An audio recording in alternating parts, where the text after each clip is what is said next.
इस वीडियो में हम टीपीएम टोटल प्रोडक्टिव मेंटेनेंस के अंदर आने वाले 8 पिलर्स में से जेएच पिलर के टॉपिक मॉडल मशीन, किसी भी खराब से खराब मशीन को हम एक आइडल मशीन कैसे बनाएं, इसके लिए हम जेएच के स्टेप 1 से 3 का इस्तेमाल करते हैं। इन्हें हम कैसे स्टेप बाय स्टेप इस्तेमाल करें, इन सब के बारे में इस वीडियो में हम हिंदी में समझेंगे।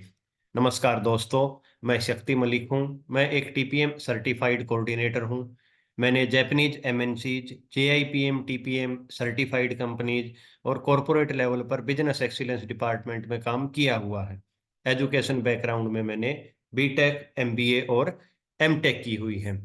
तो जब भी किसी भी खराब मशीन के बारे में हमें उसको ठीक करना है, एक मॉडल मशीन बनाना है, तो सबसे पहले हम जेएच पिलर के अंदर हम एक रोड मैप बनाते हैं। इसके अंदर एक ये रोड मैप बनाने के लिए फॉर्मेट है।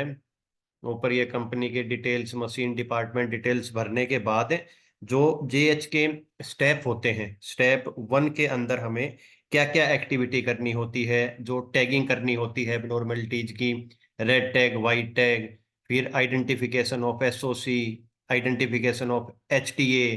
फिर उसके बाद हम उस स्टेप 1 को क्लियर करने के लिए एक सेल्फ चेक करते हैं, सेल्फ ऑडिट करते हैं, सेक्शन मैनेजर ऑडिट और प्लांट हेड ऑडिट। उसके बाद ही हम उस मशीन पे उस स्टेप को ओके डिक्लेयर करते हैं। सेम इसी तरह से स्टेप 2 के अंदर हमें काउंटर मेजर्स लेने होते हैं, जो एसओसी, एचटीए दोनों के लिए। उसके बाद हम सेल्फ चेक, वही तीनों चीजें उस स्टेप 2 को क्लियर करने के लिए जो हम करते हैं कि सेल्फ ऑडिट खुद करते हैं, सेक्शन मैनेजर ऑडिट करते हैं, प्लांट हेड से ऑडिट करते हैं, और उसके बाद ही हम उस मशीन का स्टेप 2 भी जेएच का हम क्लियर डिक्लेयर करते हैं। उसके बाद ये स्टेप 3 के अंदर हम जो हमने इम्प्रूवमेंट्स की हैं पहले 2 स्टेप्स में, प्रिपरेशन ऑफ टेंटेटिव स्टैंडर्ड, एक चेक शीट बनाते हैं, क्लिट की चेक शीट। उसके बाद मशीन पे विजुअल डिस्प्लेज करते हैं कि उस चेक शीट के हिसाब से कैसे चेक करें, इम्प्लीमेंट करते हैं चेक शीट को, और उसके बाद सेम हम जो 3 लेयर की ऑडिट होती है ऑडिट करते हैं। तो ये हमारे जो तीनों, हमारा एक रोड मैप है जो किसी भी मॉडल मशीन को बनाने के लिए रहता है। उसके बाद हम इनकी टाइम लाइन्स डिसाइड कर देते हैं। ये जैसे वीक लिखे हुए हैं, वीक 41, ये 9 अक्टूबर से 15 अक्टूबर, सेम इसी तरह से वीक 42, इस तरह से ये वीक वाइज एक पूरा मास्टर प्लान बन जाता है। स्टेप 1 यूजुअली जैसे हम टैगिंग वीक 41 से शुरू करके हम 3 वीक तक इसको कंटिन्यू करके खत्म करते हैं।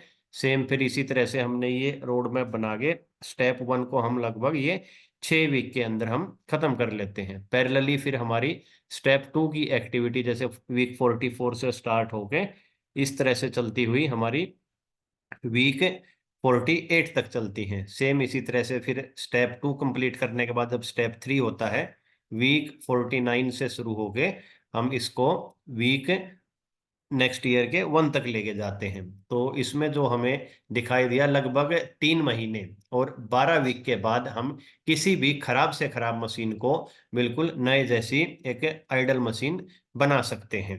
तो ये एक रोड मैप बनाने के बाद, उसके बाद हम इनकी मशीन के ऊपर जाके एबनॉर्मलिटीज के ऊपर रेड टैग और वाइट टैग इस तरह से हम पूरा लगाते हैं। एक एक जो भी एबनॉर्मलिटीज हैं उनकी हम पूरी पिक्स को क्लिक कर लेते हैं, जिससे कि हमारा ये बाद में बिफोर आफ्टर और प्रोग्रेस को शो करने में भी हमारी आसानी रहती है। इन पिक्स को क्लिक करने के बाद हम फिर एक उस मशीन की एबनॉर्मेलिटी टैग मैट्रिक्स हमें बनानी होती है। उसके अंदर जैसे ये हमारा जैसे सीरियल नंबर, फिर ये टैग का जो रेड और वाइट टैग का हम जो कैटेगराइजेशन करते हैं वो रहता है। टैग पुट डेट, किस दिन हमने टैग लगाया वो यहाँ पर डाल लेते हैं। टैग रिमूव डेट, हमने कब वो टैग को ठीक कर लिया यहाँ पर डाल लेते हैं। फिर उसके बाद जो भी एबनॉर्मेलिटी का डिस्क्रिप्शन था ये यहाँ पर डालते हैं। उसके बाद एबनॉर्मेलिटी की कैटेगरी हमारी क्या रही है, कि हमारा जैसे lubrication unit broken near base plate का कोई एक एबनॉर्मेलिटी निकली, ये हमारी डर्ट से रिलेटेड है, धूल लीकेज से रिलेटेड है, स्पिलेज है, लूज था वो, missing, wear, broken, chipping, band, hole gap, abnormal noise, excess heat, vibration, discoloration और एबनॉर्मल मूवमेंट। तो ये इतनी कैटेगरी होती हैं। ये एबनॉर्मलिटी जहां भी फॉल करती है वहां पर हम इस सेल को हाईलाइट कर लेते हैं। उसके बाद जो ये एबनॉर्मेलिटीज, जितनी भी तरह की ये कमियां होती हैं, ये बेसिकली हमारी 7 कैटेगरीज के अंदर आती हैं। Minor flaws, unfulfilled basic condition, unaccessible places, contamination sources, quality defect sources, unnecessary non urgent item और अनसेफ प्लेसेस। तो ये जिस भी कैटेगरी में फॉल करती है यहाँ हाईलाइट करते हैं। फिर रिलेशनशिप टू दी लॉसेज, जो हमारे 16 लॉसेज, मतलब ये हमारी एक्सीडेंट, क्वालिटी या प्रोडक्टिविटी या जो भी हमारे 16 लॉसेज की कैटेगरी है उनमें से किस लॉस को ये हिट करती है। इस तरह से हम ये करके, ये जितनी भी उस मशीन पे हमारी एबनॉर्मेलिटीज निकलती हैं, तो ये एक इस मशीन की पूरी हिस्ट्री बन जाती है एबनॉर्मेलिटी। टैग मैट्रिक्स हम इसको बोलते हैं। दूसरा, हम इसमें एक सोर्स ऑफ कंटेमिनेशन, गंदगी के जो स्रोत होते हैं उनका भी एक लिस्ट इस तरह से इस फॉर्मेट में डालते हैं। और डाल के उनकी हम वो एबनो वाई वो एबनॉर्मेलिटी क्यों है, वो क्यों होती है, उसके काउंटर मेजर, तो इस तरह से इम्प्लीमेंटेशन प्लान करके एसओसी को भी इम्प्रूव करते हैं। सेम इसी तरह से हम हार्ड टू एक्सेस एरियाज को कैप्चर करके जहां पर हमें सफाई करने में या मेंटेन करने में दिक्कत हो रही है उनको भी हम इम्प्रूव करते हैं। उसके ये करने के बाद फिर हम एक टीपीएम का, एक ये जीएच का प्रोग्रेस रिपोर्ट भी मेंटेन करते हैं। जैसे स्टेप 0 में हमें प्रिपरेशन करनी होती है, तो जो एक्टिविटी पार्ट है, जैसे 1S 2S ट्रेनिंग, टीपीएम के 16 लॉसेज की training, about machine importance, JH के स्टेप 3 की ट्रेनिंग, एबनॉर्मलिटी, इस तरह से हम ये कुछ ट्रेनिंग पहले हमें टीम को देनी होती है उन मॉडल मशीन की एक्टिविटी स्टार्ट करने से पहले। तो इस तरह से हम ये कुछ ये स्कोरिंग नंबर डाल लेते हैं और एक्चुअल स्कोर हमें कितना परसेंट हमारी ये एक्टिविटी कंप्लीट है उसके बेस पे देते हैं। फिर स्टेप 0 के जो हमारे रिजल्ट्स होते हैं, 1S 2S points completed, money claimed, 1S 2S space saving, इस तरह से हम ये यहाँ पर स्कोरिंग का स्टेप 0 का रखते हैं।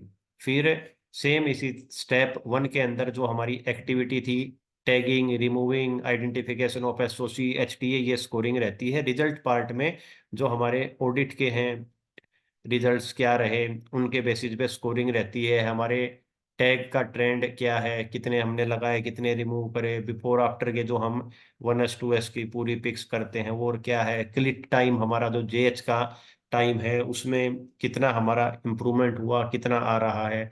फिर स्टेप 2 की हम इसी तरह से स्कोरिंग करते हैं। उसके अंदर भी हम एसओसी, एचटीए का हमारा कितना हम काउंटर मेजर्स ले चुके हैं उसके बेस पे स्कोरिंग, और फिर रिजल्ट पार्ट में ऑडिट की स्कोरिंग, गाइडेंस कितने किए, क्लिक टाइम में रिडक्शन हमारा कितना हुआ, वो स्कोरिंग रहती है। सेम इसी तरह से स्टेप 3 में भी हमारा टेंटेटिव स्टैंडर्ड्स जो हमें लगा के विजुअल डिस्प्ले करके इंप्लीमेंट करना होता है वो स्कोरिंग, और फिर सेम रिजल्ट पार्ट में जो ऑडिट पार्ट होता है उसको कवर करते हैं। तो बेसिकली एक मशीन का हमने जो जेएच का मॉडल मशीन बनानी थी हमें, उसको हमने 300 नंबर में डिवाइड करके और इस एक्टिविटी को पूरी को प्रोग्रेस को मॉनिटर करते हैं एक एक मशीन के बारे में। और इस तरह से हमारा जो हमने फिर जो स्टार्टिंग में जैसे किसी भी मशीन का ये रोड मैप बना के चले हैं, तो इस तरह से जब हम डिटेल में स्टेप बाय स्टेप हर एक चीज को कवर करते हुए 3 महीने के स्पेन में किसी भी मशीन की एक्टिविटी करते हैं, तो हम एक खराब से खराब मशीन को भी एक आइडियल मशीन और मॉडल मशीन या एबनॉर्मेलिटी उसके अंदर कोई भी ना बचे उस मशीन में कन्वर्ट हम उसको कर सकते हैं। तो इस वीडियो से रिलेटेड आपको अगर कोई भी डाउट है तो आप इस वीडियो के कमेंट में डालकर मेरे से पूछ सकते हैं। टीपीएम और कंटिन्यूअस इम्प्रूवमेंट से रिलेटेड और वीडियोज को देखने के लिए मेरे चैनल को लाइक शेयर सब्सक्राइब जरूर करें।